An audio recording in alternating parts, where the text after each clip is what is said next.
आज हम class 12th economics में बैलेंस ऑफ पेमेंट या बीओपी वाला चैप्टर थोड़ा सा समझेंगे। तो बीओपी का मतलब होता है जब हम दूसरे देश से, फॉरेन कंट्री से कुछ भी ट्रांजैक्शन लेते या देते हो, कोई भी चीज़ ली जाती हो या दी जाती हो, तो उससे पैसा यानी कि कोई भी करेंसी आती और जाती है, तो उसका रिकॉर्ड रखने के काम आता है ये बीओपी। इसमें रिकॉर्ड रखा जाता है कि दूसरे देशों से कितना सामान आया और कितने का सामान चला गया।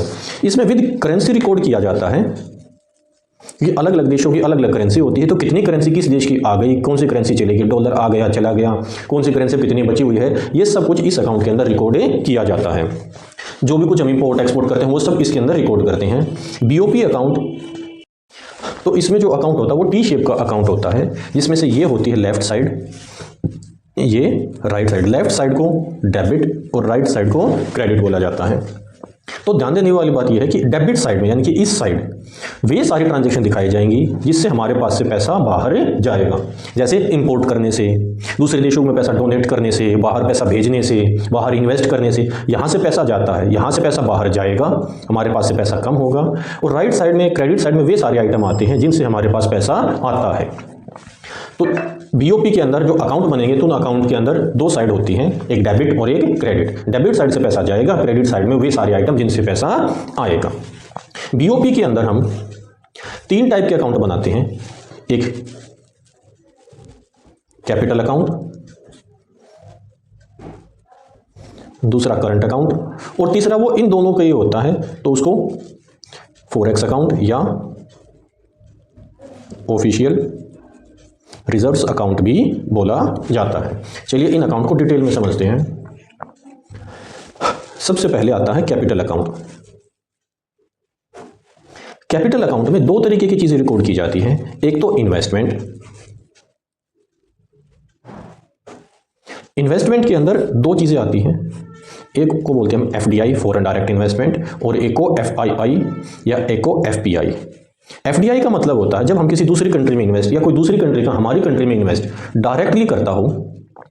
एफडीआई की फुल फॉर्म भी यही होती है, फॉरेन डायरेक्ट इन्वेस्टमेंट। डायरेक्टली का मतलब होता है कंट्रोल करने के लिए, ओनरशिप के लिए, यानी कि जब कोई चीज़ पैसा लगाता है तो वो उसका ओनर बनता है और उसको क्या करता है, मेंटेन करता है, चलाता है। किसी दूसरी कंट्री में ज़मीन खरीद लेना, कंपनी खरीद लेना, जगह खरीदना, वहाँ पर रहना, ये सब कुछ इसके अंदर आता है। एफआईआई फॉरेन इंस्टीट्यूशनल इन्वेस्टमेंट या एफपीआई फॉरेन पोर्टफोलियो इन्वेस्टमेंट, दोनों वो नाम बोले जा सकते हैं। इनडायरेक्ट इन्वेस्टमेंट होती है, ये ओनरशिप क्रिएट नहीं करती,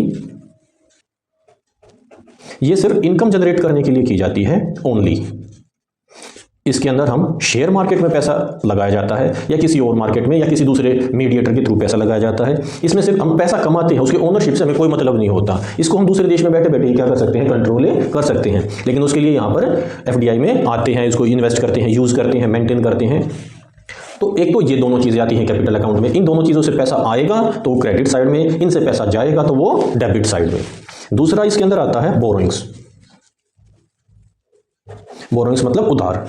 इसको भी दो कैटेगरी में बांट दिया जाता है, एक तो कॉमर्शियल बोरोइंग। कॉमर्शियल बोरोइंग होती है जब हम किसी दूसरे देश से डायरेक्टली या इंटरनेशनल मार्केट में या किसी से भी पैसा उधार लेते हैं, तो उसको जो नॉर्मल रेट पर जो पैसा उधार लिया जाता है उसको बोला जाता है कॉमर्शियल बोरोइंग। इसमें जनरली पब्लिक पैसा या पब्लिक या कंपनीज पैसा उधार लेती है, ये होती है नॉर्मल रेट पर ली जाती। और एक होती है असिस्टेंस बोरोइंग, ये जनरली गवर्नमेंट लेती है। किससे, जब आईएमएफ या वर्ल्ड बैंक या किसी दूसरे देश की गवर्नमेंट से लेती है। इसमें इंटरेस्ट की रेट थोड़ी सी क्या होती है, लोअर होती है, कम होती है। कम इंटरेस्ट रेट पर इसमें क्या लिया जाता है, पैसा उधार लिया जाता है। यानी कि पैसा उधार एक तो पब्लिक ले या कंपनी ले या गवर्नमेंट भी ले सकती है। इसमें वो मार्केट में किसी और से ले, नॉर्मल रेट पर ले तो उसको कॉमर्शियल बोरोइंग, और गवर्नमेंट जब आईएमएफ, वर्ल्ड बैंक या किसी दूसरे गवर्नमेंट से ले जिसमें इंटरेस्ट की रेट थोड़ी सी क्या हो, कम हो, तो इसको असिस्टेंस बोरोइंग नाम दे दिया जाता है। भाई इनसे पैसा आए तो क्रेडिट में रिकॉर्ड करेंगे, इनसे पैसा जाए तो वो डेबिट में रिकॉर्ड करेंगे। कैपिटल अकाउंट में जनरली हम ये दो चीज़ें ही रिकॉर्ड करते हैं मेनली। सेकंड आता है अब हमारा करंट अकाउंट। करंट अकाउंट में सबसे पहली चीज आती है विजिबल आइटम। विजिबल आइटम्स का मतलब इसके अंदर आते हैं हमारे गुड्स, गुड्स का import and export. Goods visible बोल सकते हैं, या इसको हम बोल सकते हैं मूवेबल।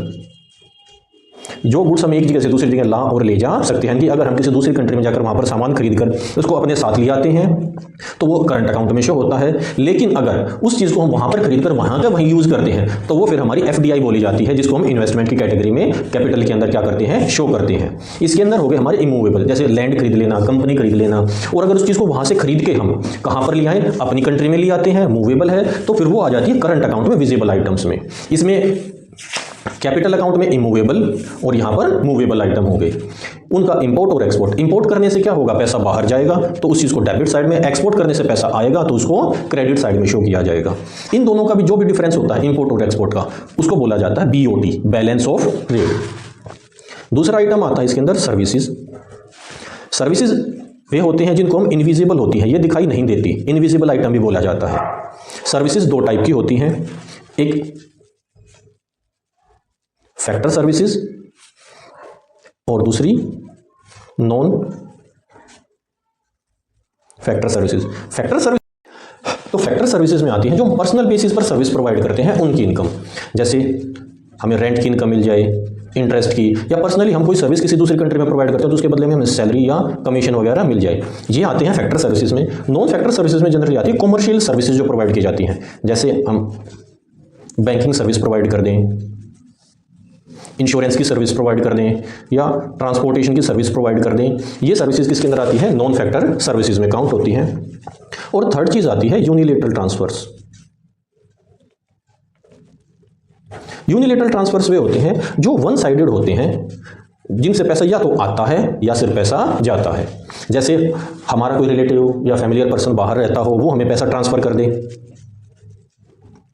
या हम बाहर से कोई हमें क्या मिल जाए, डोनेशन मिल जाए, या हम बाहर किसी को पैसा डोनेट कर दें, या किसी पर्टिकुलर चीज़ से हमें गवर्नमेंट को ग्रांट दे ले या ग्रांट ले ले, इनसे पैसा मिल जाए, तो ये सारी चीज़ें आती हैं यूनिलेटरल ट्रांसफर्स में। इसमें उधार वगैरह नहीं आता, सिर्फ पैसा या तो आता है या जाता है, उससे हमारी एसेट और लायबिलिटी पर कोई फर्क नहीं पड़ता। इससे सिर्फ हमारा पैसा या तो आएगा या जाएगा। पैसा आया तो वो किस साइड, क्रेडिट साइड, पैसा गया तो वो किस साइड, डेबिट साइड। ये आते हैं हमारे करंट अकाउंट में। तो करंट अकाउंट में तीन चीज़ें, विजिबल गुड्स, गुड्स का आना जाना जिनका डिफरेंस होता है balance of trade, services, factor, non factor और यूनिलेटरल ट्रांसफर। वन साइडेड, या तो पैसा आएगा या पैसा इनसे जाएगा। अब ये तो हमारे दो अकाउंट, एक कैपिटल अकाउंट और एक करंट अकाउंट। अब थर्ड है हमारा जिसको हम बोलते हैं फॉरेक्स या ऑफिशियल रिजर्व अकाउंट।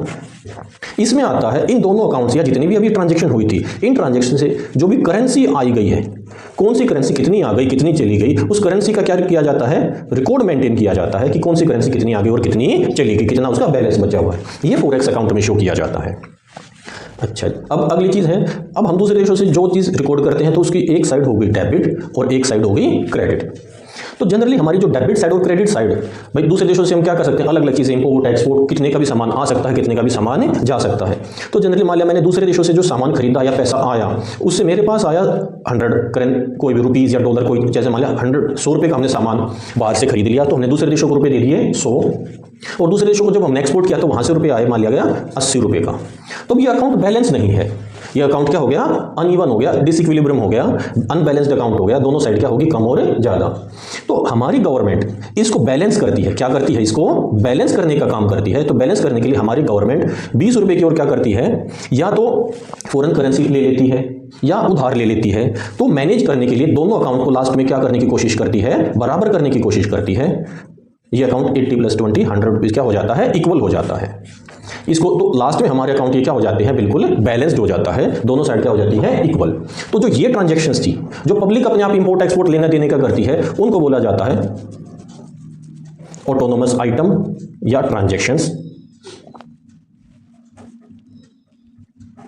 और ये जो गवर्नमेंट बीओपी के बैलेंस को मेंटेन करने के लिए, इक्वल करने के लिए करती है, इनको बोला जाता है अकोमोडेटिंग आइटम या ट्रांजैक्शंस।